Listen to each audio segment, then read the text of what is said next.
दुष्यंत कुमार की गज़ल हम पढ़ रहे हैं और दुष्यंत कुमार की गज़ल में जहाँ एक तरफ आशा और जागरूकता का भाव हम देख रहे हैं कि लोग कितने आशान्वित हैं, या उनके पास साधन नहीं है, उनके पास उतनी सुविधाएं नहीं है, पर उनके अंदर एक जुनून है, एक आत्मविश्वास है, एक विल पावर है। और उस विल पावर और जुनून और आत्मविश्वास के साथ यदि वो निरंतर लगे रहेंगे तो एक ना एक दिन उपलब्धियों को प्राप्त कर लेंगे। आगे वो क्या कह रहे हैं, हो गई है पीर पर्वत सी पिघलनी चाहिए, इस हिमालय से अब कोई गंगा निकलनी चाहिए। यहाँ पर यह भाव प्रकट हो रहा है कि वो कहते हैं ना कि जब इंतहा हो जाती है तो फिर कोई ना कोई समाधान निकलता ही है।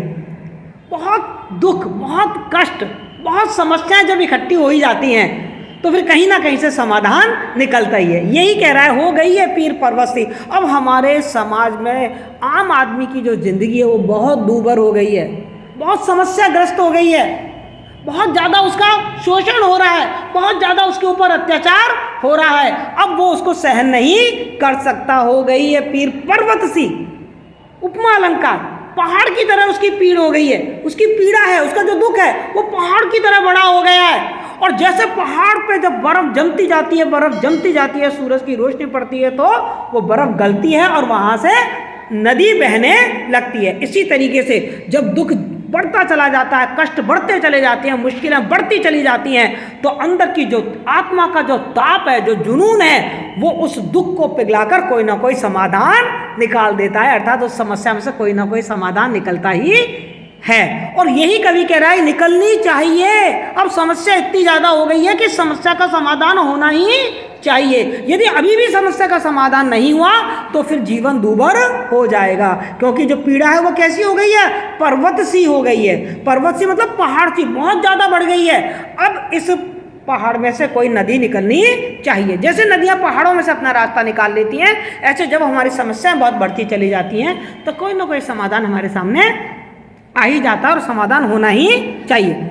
आगे वो कह रहे हैं, आज ये दीवार पर्दों की तरह हिलने लगी, शर्त लेकिन ये थी कि बुनियाद हिलनी चाहिए। कवि बहुत अच्छी बात कह रहा है। वो ये कह रहा है कि इंसान की कथनी और करनी में बड़ा फर्क है।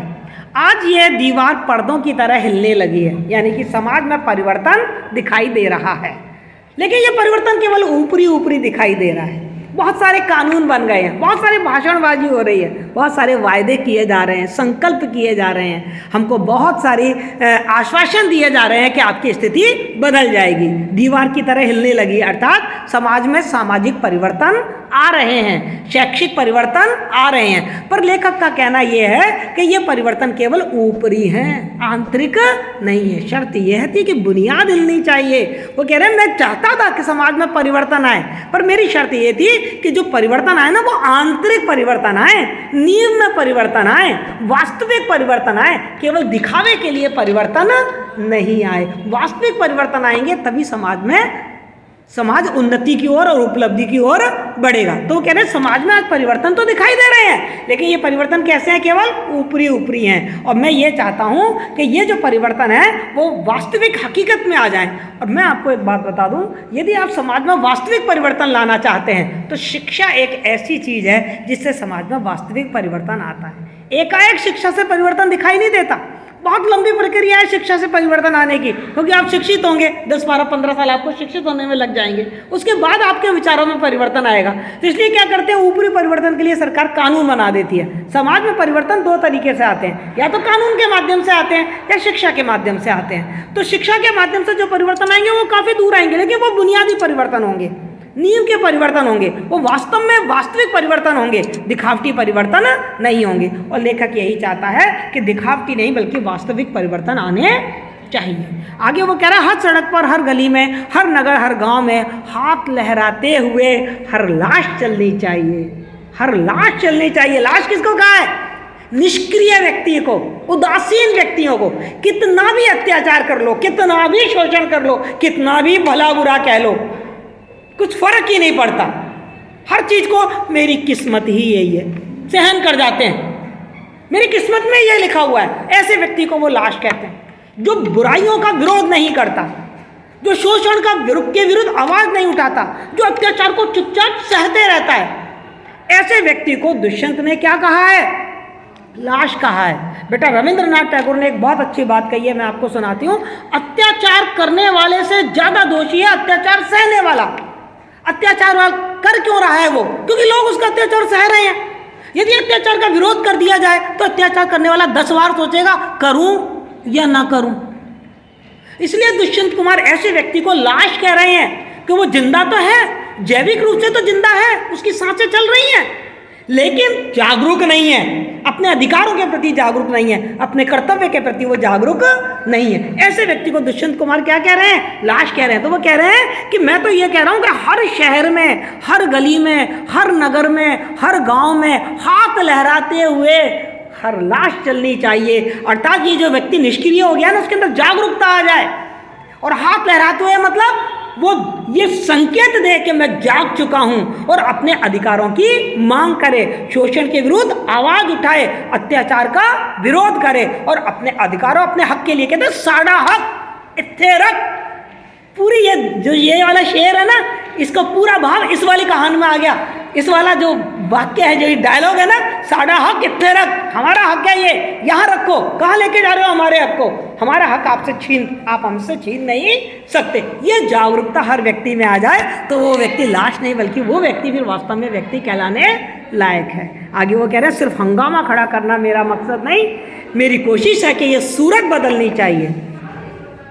दुष्यंत कह रहे हैं कि मेरा मकसद केवल शोर शराबा करना नहीं है, केवल क्रांति करना नहीं है, केवल आंदोलन करना नहीं है, केवल लोगों को दिखाना नहीं है, केवल हंगामा करना नहीं है, केवल सनसनी फैलाना नहीं है कि सनसनी फैला दीजिए जैसे आजकल के नेता फैलाते हैं कि बंद कर दिया, धरने दे दिए, आंदोलन चला रहे हैं, अभियान चला रहे हैं और फिर चुप हो जाते हैं। वो कहते हैं सिर्फ हंगामा खड़ा करना मेरा मकसद नहीं है। मैं जो इतनी बातें कह रहा हूँ ना, वो इसलिए नहीं कह रहा हूँ कि मैं हंगामा खड़ा करना चाहता हूँ, मैं शोर शराबा करना चाहता हूँ, मैं कोई सनसनी पैदा करना चाहता हूँ, मैं कोई अभियान चलाना चाहता हूँ। नहीं, मेरी कोशिश ये है कि क्या होना चाहिए?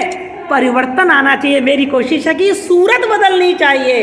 मेरी तो कोशिश ये है कि जो समाज में स्थिति है अज्ञानता की, जो समाज में स्थिति है कि इंसान जागते हुए भी सो रहा है, अपने अधिकारों के प्रति सचेत नहीं है, शोषण बढ़ रहे हैं, अत्याचार बढ़ रहे हैं, ये सूरत बदलनी चाहिए। इंसान की जो परिस्थितियां हैं उनमें परिवर्तन आना चाहिए। जो वो असफलता और दुख का जीवन जी रहा है, वो जीवन बदल के उसके जीवन में खुशहाली आ जानी चाहिए। तो सिर्फ हंगामा खड़ा करना मेरा मकसद नहीं है। मैं हंगामा खड़ा करना नहीं चाहता, शोर शराबा नहीं करना चाहता। बस मैं तो ये चाहता हूँ कि वर्तमान स्थिति परिवर्तित हो जाए, ये नकारात्मकता खत्म हो जाए और सकारात्मक भाव से समाज में व्यक्ति अपना जीवन सुखपूर्वक, आरामपूर्वक, कॉन्फिडेंस के साथ, आशा और उत्साह के साथ वो अपना जीवन खुलकर, पूरी स्वतंत्रता के साथ वो अपना जीवन जी सके, पूरे अधिकार के साथ वो अपना जीवन जी सके। मेरे सीने में ना सही तेरे सीने में ही सही, हो कहीं भी आग लेकिन आग जलनी चाहिए। और दुष्यंत कुमार ये भी कह रहे हैं कि मैं ये भी नहीं चाहता कि ये श्रेय मुझे मिले,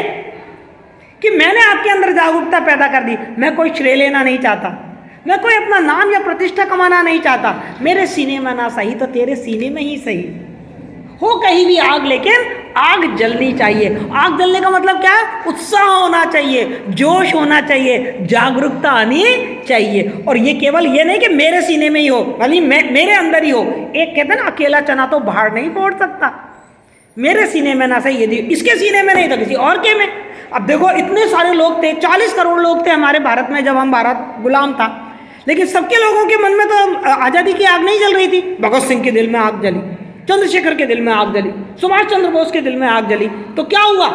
उन्होंने और लोगों को भी मोटिवेट किया और लोग भी उनके अनुगामी बन गए।